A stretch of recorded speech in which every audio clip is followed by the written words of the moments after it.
Bonjour à tous, c'est le Kiznaiver de la chaîne à force égale. Donc aujourd'hui, je vais vous montrer l'un de mes decks, l'un de mes decks actuellement et l'un de mes decks favoris. C'est le deck Train, le deck Tchou, comme on aime bien dire avec les. Donc, avec l'équipe, on aime bien dire que voilà, c'est le deck Chouchou, c'est le deck de cœur. Alors, on va commencer cette decklist avec le main deck. Tout d'abord, je joue 3 Chevalier Knight Express. Alors, pourquoi je joue cette carte? Alors, tout simplement, c'est simple, c'est la carte du deck. Je sais que certains ne pensent pas que c'est la carte du deck malgré son simple effet, mais c'est elle qui va vous permettre de faire quelques combos et d'invoquer des monstres de rang 10. Très très bonne carte, Chevalier Knight Express. Je conseille pour ceux qui veulent se faire le deck. Merde, les cartes tombent, c'est drôle ça. Bon, on va dire merci pour la participation de l'un de mes voisins qui met la musique à fond en bas. Eh ben oui, parce que je vous dis, c'est ça les boomers. Ensuite, on joue 3 fois le train à grande vitesse super extrême, exactement, avec vue le brillant, je vois pas. Voilà, nickel. Alors cette carte, elle est simple, elle est nickel. En fait, elle s'invoque tout simplement si on contrôle minimum un monstre terre-machine sur le terrain. On peut l'invoquer spécialement comme ça. Genre, exemple, on a le Chevalier Net Express. On peut. Hop, je vous remets un peu la carte comme ça. On fait tout simplement ça. Paf, et voilà, c'est tout. Pas de sacrifice, tout simplement. Il a quand même 3000 d'attaque et 0 de défense. Alors, certes, c'est une tuile, mais c'est aussi pour son effet au cimetière qui est très très bien. Si cette carte, elle dit si cette carte est envoyée au cimetière, on peut prendre un de nos monstres terre-machine du cimetière et on le remet dans notre main. Donc c'est assez facile pour récupérer le Chevalier Net Express, le ramener dans notre main et continuer à faire les combos. Donc on en joue 3. Comme le Chevalier Net Express, c'est une carte qui. Est-ce qu'on peut dire que c'est l'un des moteurs du deck? Ouais, on peut dire que c'est quand même l'un des gros moteurs du deck. Ensuite, nous avons le Derrickran Train de fret lourd. Alors cette carte, elle aussi, elle s'invoque spécialement, tout simplement. En fait, elle s'invoque si un ou plusieurs monstres terre machine sont invoqués normalement spécialement sur votre terrain. On peut l'invoquer, mais son attaque est divisée par 2. Alors, pour les combos à faire, j'ai envie de vous dire, le premier effet, on s'en fout. Le deuxième effet est pas mal. C'est si cette carte est détachée d'un monstre Xyz est envoyée au matériel, donc si elle est détachée comme carte matérielle, eh ben, du coup, on peut tout simplement. Toc, toc, toc. Voilà, c'est bien ce qui me semblait. Excusez-moi si j'ai pris du temps. On peut tout simplement cibler une carte contrôlée par notre adversaire. Ça peut être une magie, ça peut être une piège, ça peut être un monstre. Et tout simplement la détruire. Donc c'est très sympa comme carte. Ensuite, on va passer à quelques supports. Alors, je me suis un peu inspiré sur un gars qui avait fait au moins, je crois, top 8 avec le deck. Donc, on va aussi jouer 2 bulldozers. Brutal Shell Infini. Alors, pour l'invoquer, c'est simple. Il suffit de sacrifier un Monster Machine et d'invoquer spécialement cette carte depuis notre main en position de défense. Si cette carte elle est invoquée de cette façon, c'est-à-dire invoquée à partir de la main par sacrifice, on peut tout simplement invoquer depuis notre petit deck un monstre Shelling Infini de nom différent, et c'est bien sûr, comme je viens de dire, un nom différent, donc excepté le Bulldozer Brutal Shelling Infini. On l'invoque en position de défense et on annule les effets. Et ce tour-ci, on peut invoquer que spécialement les monstres terre-machine. Enfin, on peut pas invoquer spécialement de monstres, excepté des monstres terre-machine. C'est pour ça que moi, au début, j'avais mis dans mon deck le Cyber Dragon Nova et Infinite, mais c'est au moment où j'ai fait quelques games que j'ai compris que ça ne merde. Ça ne pouvait pas marcher parce que au moment où on fait ça, ben, on est loqué sur l'attributaire. Mais après, il n'y a pas de mal, sachant la carte qu'on joue avec. On joue une seule tranche Cheline Infini. Alors celle-là, elle va servir pour le combo avec ceci. En fait, il y a celle-là et il y a l'autre carte juste après que je vais vous présenter. Celle-là, elle dit si cette carte est on peut sacrifier, pareil, on peut sacrifier un Monster Machine, l'invoquer spécialement. On peut bannir cette carte. Et voilà, on peut bannir cette carte. On peut cibler un Monster Machine de max niveau 5, exemple celle-ci ou l'autre, que je vais vous présenter juste après, dans notre cimetière, et l'invoquer spécialement en position de défense. Elle sert pas à grand chose, mais c'est juste pour, au cas où, faire une invocation Xyz d'un monstre de rang 5. En, pas en dernière Cheline Infinie, mais en dernière Cheline Infinie de niveau 5, on va jouer le tunnelier. Alors tout simple, Elle aussi, elle s'invoque en sacrifiant un monster machine sur le terrain. Elle a un effet que je trouve qui est pas mal. Elle a l'effet tout simple qui est le suivant, c'est on peut bannir cette carte depuis notre cimetière, puis cibler 5 monsters machines dans notre cimetière, mélanger-les au deck, puis piocher 2 cartes. C'est un peu Pot d'avarice, mais un monstre. Ensuite, on va jouer aussi la Ruesse Tirail du Pégase volant. Je vais vous les rapprocher un peu. Tac, voilà. On en joue 3 tout simplement. Alors cette carte, c'est simple. Si elle est invoquée, elle a 2 effets. Si elle est invoquée normalement ou spécialement, on peut tout simplement soit invoquer un monstre du cimetière en position de défense, mais les effets du monstre sont annulés, ou soit tout simplement, moi c'est un combo que j'aime bien faire, c'est déjà j'active pas le premier effet, c'est tout simple, c'est j'active son effet, son deuxième effet qui dit, excusez-moi là, j'ai failli éternuer.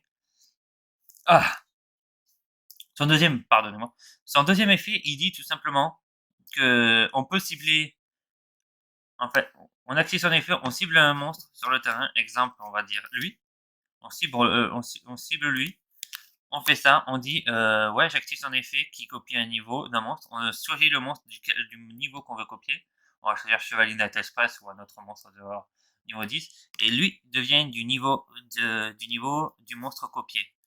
Donc c'est assez pas mal pour faire des X de rang 10. Pardonnez-moi. Ouais, je remonte un peu, comme ça fait plaisir. Ensuite, on va jouer 2 fois le train voyou. Ouï, ouï, ouï. Le train voyou qui se joue et que je joue en 2 fois tout simplement, seulement.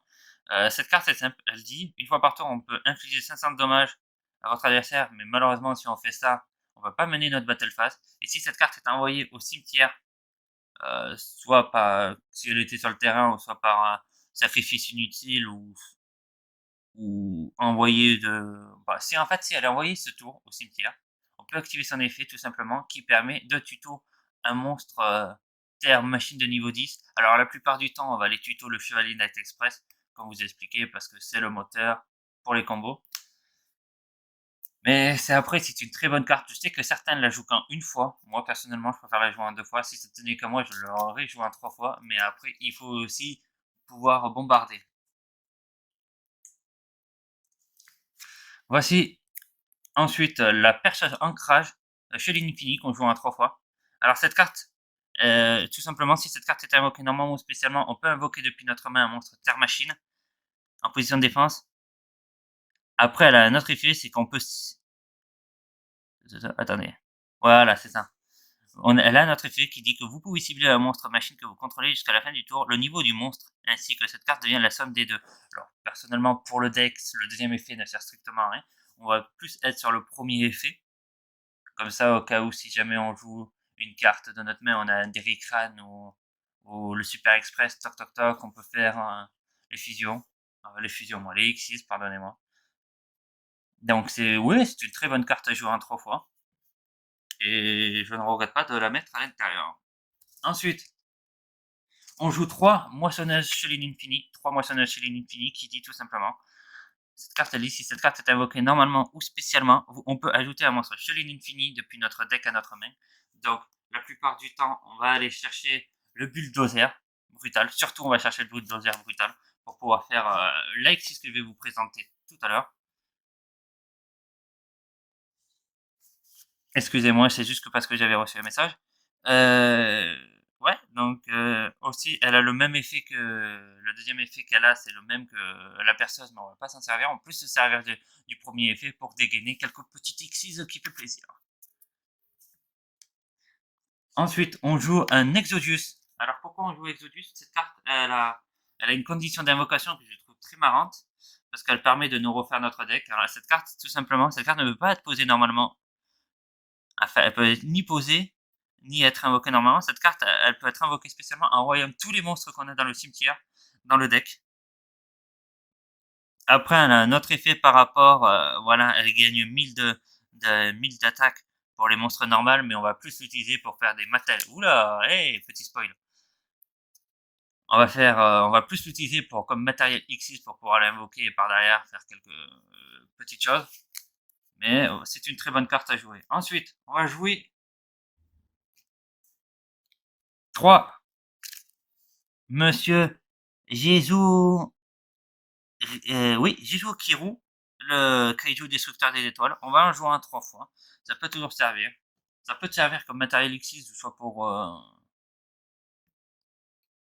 défendre, parce que c'est toujours bien d'avoir un monstre kaiju, d'avoir un kaiju de notre côté qui a 3003. Voilà, pour faire un peu peur à notre adversaire, mais aussi c'est toujours bien d'avoir un monstre 3003 qui peut s'invoquer comme ça, spécialement. Si notre adversaire contrôle un kaiju, et en parlant de kaiju, on joue aussi un Salgam Ciel qui va nous servir pour sacrifier un monstre trop gênant. Même les autres, même les kaiju lumière nous servent pour sacrifier un monstre trop gênant de notre adversaire. Ce qui est pas mal pour un peu éviter le board. Après, c'est vrai que l'inconvénient, on va pas se le cacher, c'est que quand notre adversaire a un monstre un peu plus fort et qu'on peut rien faire par derrière, on a un peu le seum. On joue, on joue à peu près, je ne sais pas combien de monstres. 1, 2, 3, 4, 5, 6, 7, 8, 9, 10, 11, 12, 13, 14, 15, 16, 17, 18, 19, 20, 21, 22, 23, 24, 25, 26, 27, 28, 29. On joue 29 monstres. Ça fait à peu près une grosse partie du deck, même la totalité du deck. Et là, on va passer aux dernières cartes. En carte magie, on joue 2 rotants de ferroviaire. Cette carte, elle dit tout simplement, si un monstre niveau 10 est invoqué spécialement ou normalement, durant ce tour, notre adversaire ne reçoit aucun dommage de combat, même si cette carte elle quitte le terrain, et on peut invoquer un monstre de niveau 4 avec minimum 1008 d'attaque depuis notre deck, et si on le fait, elle devient de niveau 10. C'est un effet pour correct, mais le deuxième effet, tout simplement, on peut dire aussi, on peut envoyer une carte de notre main au cimetière, ajouter un monstre Terre Machine de niveau 10. On peut qu'utiliser qu'une fois par tour les effets, mais c'est toujours bien pour aller chercher notre stock, notre matériel, pour pouvoir faire quelques petits combos. Alors j'en joue que 2 tout simplement, pour la raison suivante, car je joue 3 mines mystiques. Alors oui, c'est dégueulasse de jouer, ça n'a même aucun intérêt de jouer ça dans le deck, mais c'est toujours bien pour tempo, pour faire un peu galérer l'adversaire, et pour au dernier moment sortir le gros monstre qu'on verra tout à l'heure. Cette carte a dit, si votre adversaire contrôle plus de monstres que vous, votre adversaire ne peut ni activer des monstres ni déclarer d'attaque. Par contre, si c'est nous qui, c'est le contraire tout simplement. Voilà. Et cette carte se détruit seulement si les deux joueurs contrôlent le même nombre de monstres. Ensuite, on joue 3 programmes urgents. J'ai galéré pour avoir cette carte, mais j'ai galéré pour avoir le playset. Disons qu'il y en avait une que j'avais eu facilement en ouverture, un autre, ouais, tranquille. Bon bref.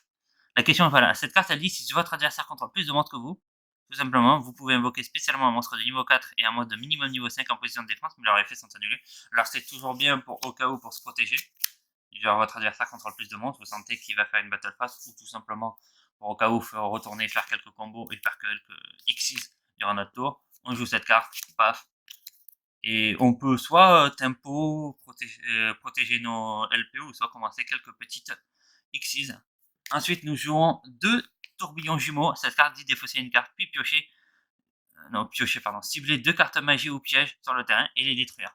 Genre bien pour détruire 2-3 choses, genre une mine mystique que je vous ai montré tout à l'heure, ou il ne peut en avoir qu'un. Il ne peut en avoir qu'une carte horrible contre le deck. Toujours bien de contrer ce genre de carte. Et la dernière carte du main deck, on va en jouer une seule terraformation, parce que sachant que nous jouons 5 terrains, donc c'est toujours bien d'avoir la petite terrain pour aller chercher n'importe quel des 5 terrains, et pour changer de style, soit passer sur un style sur le style ferroviaire où on va chercher à bourriner, ou soit la mine mystique pour aller tempo et casser un peu les pieds à notre adversaire. On va passer à l'extra deck, et ce sera la dernière partie de cette vidéo. On va jouer 2 cuirassés canon ferroviaire Jungurno Lieb. Alors ouais, le nom de la carte est extrêmement chaud à dire. Alors celle-là, il faut 3 monstres niveau 11 pour l'invoquer, ou tout simplement, une fois par tour, vous pouvez invoquer par ici cette carte en utilisant un monstre machine de rang 10. C'est plus l'habitude qu'on va le faire, on va pas invoquer des monstres de niveau 11. part si quelqu'un joue un deck de niveau 11, mais ça risque d'être très chaud. Alors cette carte, elle dit tout simplement, elle a déjà un effet normal qu'on peut faire en détachant un matériel et un effet passif. L'effet normal, c'est vous détachez un matériel, cette carte gagne 2000 d'attaque, donc elle passe à 6000, sachant que le monstre a 4000. Mais par contre, elle peut qu'attaquer les monstres. Aussi, cette carte, elle dit, et là c'est le passif, c'est durant chaque battle phase, cette carte peut faire un nombre d'attaques sur des monstres inférieur ou égal au nombre de matériel qu'elle a plus 1. Donc du coup, elle a déjà une attaque de base plus le nombre de matériel que vous avez. Donc d'habitude 2 ou 3. Donc selon les monstres qu'il y a sur le terrain, hop, vous pouvez quand même vider un board. Ensuite, nous jouons deux canons, pardon, deux super canons, ouais, oui, le focus, deux super canons, enfin deux super cuirassés canons ferroviaires. Alors cette carte, elle a un effet, il suffit de détacher. On détache un matériel et l'adversaire, on inflige à l'adversaire 2000 de dommages. Toujours bien. C'est toujours bien, il y a rien à dire. C'est une carte qui est beaucoup jouée dans des decks de niveau 10 ou même dans la plupart des decks, genre les decks burn et tout. C'est une carte très que je recommande. Ensuite, nous jouons un seul numéro 81, le super canon ferroviaire Super Dora. Alors elle, une fois par tour, on peut détacher un matériel et cibler un monstre face recto sur le terrain. Jusqu'à la fin du tour, la cible ne peut pas affecter par des effets de carte, excepté ses propres effets dessus. Alors c'est toujours bien si au cas où on commence T1 qu'on veut se protéger. Parce que c'est vrai que le but du deck, c'est de jouer T2 et de bombarder un bon gros OTK sa mère. Mais ça, c'est pour tempo. Ensuite, on joue un numéro C9, Sphère Dyson du chaos. Alors cette carte, elle a, comment vous dire, elle a un effet tout simplement, c'est du genre, ça va être un anti-Avramax, Borel Sword, Borel, tout ce genre de trucs, Savage et compagnie, tout simplement. Enfin, Savage, je pense pas, mais Borlord, ouais, pourquoi pas. En fait, cette carte, c'est tout simplement quand elle rentre en combat, le monstre qu'elle prend. Genre, exemple, on va faire une simulation, genre, cette carte attaque un monstre, enfin, ou lui qui attaque, bah, tout simplement, la carte, elle va dire, bah, non, finalement, bah, ça devient un matériel. Donc, ça permet de voler, et c'est pour ça que je dis que c'est une anti-Avramax, ou tout ce genre de madon qui peut être un peu casse-couille sur le terrain. Ensuite, on joue un Palais Céleste Gangaridai. Alors, cette carte, c'est Mars Wayne de la chaîne qui me l'a conseillé. Alors, cette carte, elle, tout simplement, vous pouvez détacher un matériel de cette carte, puis cibler une carte de votre adversaire, détruisez la cible. Ici, on le fait, on a fait 1000 points de dommages à l'adversaire. Par contre, on ne peut pas attaquer ce tour avec cette carte. Alors, moi, un combo que j'aime bien faire avec ça, c'est du genre, on va dire, hop. Alors, vous avez la carte. Tout simplement, je vais vous montrer un petit combo vite fait. Petit combo des familles. Vous activez son effet, vous détachez, hop, effet 1, effet 2. Donc, vous pouvez non seulement détruire une carte supplémentaire avec le Derrick Rand qui est au cimetière, et la carte tout simplement avec le palais céleste plus 1000. Donc c'est à infliger à l'adversaire. Donc c'est assez pas mal. Je trouve que c'est un très très bon combo à faire. Pour, je vous conseille de la jouer cette carte. Ensuite, on joue une petite famille. On joue le numéro 77, le numéro 84 représente le Vaucluse et le numéro 35. Alors, on joue le numéro 35 Tarentule Vorace, qu'on fait directement passer en prise douleur 84, et les 7 péchés. Alors, les 7 péchés, si je me rappelle bien, cette carte, elle dit tout simplement, vous pouvez invoquer cette carte en utilisant, c'est surtout elle qu'on va jouer, en utilisant un monstre XYZ matériel de rang 10 ou 11. Donc, c'est très bien, donc on aurait pu faire tout simplement ça, mais c'est toujours bien d'avoir plus de matériel, comme on le dit souvent dans les cartes Xyz. Et tout simplement, si cette carte est invoquée par cette façon, l'effet suivant ne peut pas activer ce tour, mais une fois par tour, vous pouvez détacher 2 matériels de cette carte, bannissez autant de monstres invoqués spécialement par votre adversaire que possible, et puis attacher un de ces monstres bannis à cette carte comme matériel Xyz. Si cette carte face recto sur le terrain va être détruite au combat ou par un effet de carte, vous pouvez détacher un matériel à la place. Donc c'est toujours bien de détacher un matériel pour la garder. Alors oui, ça peut faire une sorte de trou noir de bannissement, alors c'est très très bien comme carte. Non, le petit trio est très très bien parce qu'ils vont servir à ça. Ensuite, on joue un destructeur galactique superdimensionnel. Très très belle carte, on dirait Optimus Prime, miskin. Une fois par tour, vous pouvez détacher un matériel X de cette carte. Détruisez toutes les cartes magie et pièges contrôlées par votre adversaire. Votre adversaire ne veut ni activer de cartes magie ou pièges en réponse. C'est toujours bien pour vider les petits supports magie et pièges que l'adversaire pourrait mettre. Ensuite, je vous parlais tout à l'heure de Shilling Infini avec les niveaux 5. Voici la Xyz 5 Shilling Infini, l'ouvre-fleuve. Alors cette carte, lorsqu'elle détruit un monstre au combat, on peut attacher le monstre détruit à cette carte comme matériel. Et puis elle a deux effets, tout simplement. On va plus jouer le premier effet, mais je vais quand même vous dire les deux effets. Le premier effet dit que vous pouvez détacher une carte de... vous pouvez détacher un matériel de cette carte, puis prenez un monstre Terre Machine depuis notre deck, ajoutez-le soit à la main, ou soit on l'envoie au cimetière. Tranquille, soit on va chercher le Chevalier d'Être Express pour la mettre à notre main, ou soit on va envoyer au cimetière le Train Voyou ou le Super Express pour, euh, pour aller soit tuto une carte du deck, ou soit récupérer une carte du cimetière à la main. Et le deuxième, c'est si cette carte est envoyée est au cimetière, vous pouvez sacrifier un monstre lié machine et invoquer spécialement cette carte en position de défense. Alors personnellement, le deuxième effet n'est pas très intéressant, on va plus faire le premier effet et taper, tout simplement, taper. Ensuite, on va jouer un Saroudia, c'est toujours bien de jouer un Saroudia de 2008, sachant que il a de très très bons effets.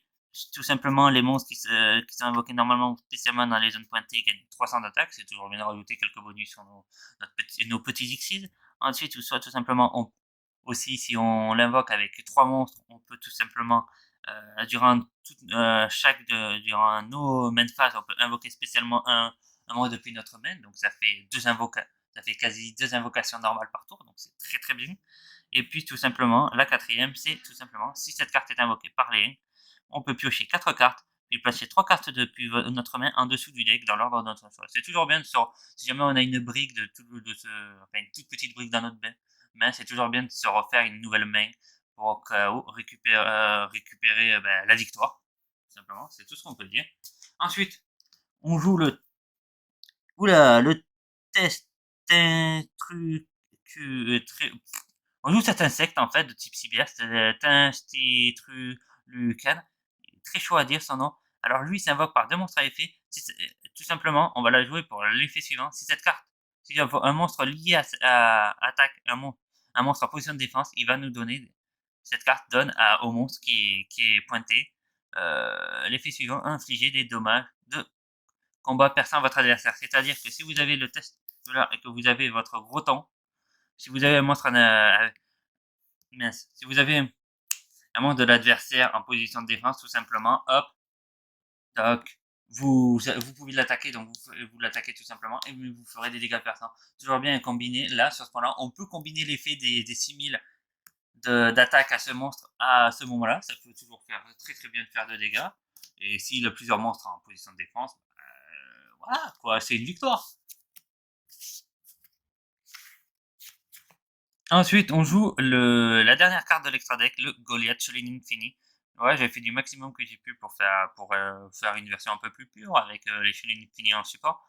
Alors, si cette carte est envoyée depuis le terrain au cimetière, on peut cibler un monstre X6 qu'on contrôle, tout simplement, et lui attacher cette carte comme matériel. Et on peut utiliser qu'une fois par tour l'effet de Goliath Chilling Infini, mais comme on en joue un, on s'en fiche, ça sert pas là. Et tout simplement, si un monstre dont le type d'origine est machine, et qui a cette carte comme matériel gagne cet effet. Cette carte ne peut pas être détruite par des effets de carte. Donc c'est toujours bien pour, genre vous prenez votre gros train, toc, cette carte elle part au cimetière, vous lui ajoutez ça, c'est bon, vous avez un gros monstre sur le terrain, presque quasi impossible à détruire, excepté au combat. Voilà, c'était ma présentation du deck train, j'espère que cela vous a plu, n'hésitez pas à vous abonner, à commenter, à partager cette vidéo, et voilà, c'est tout ce que je peux vous dire. Merci de m'avoir écouté, c'était Lucky Sniper, au revoir.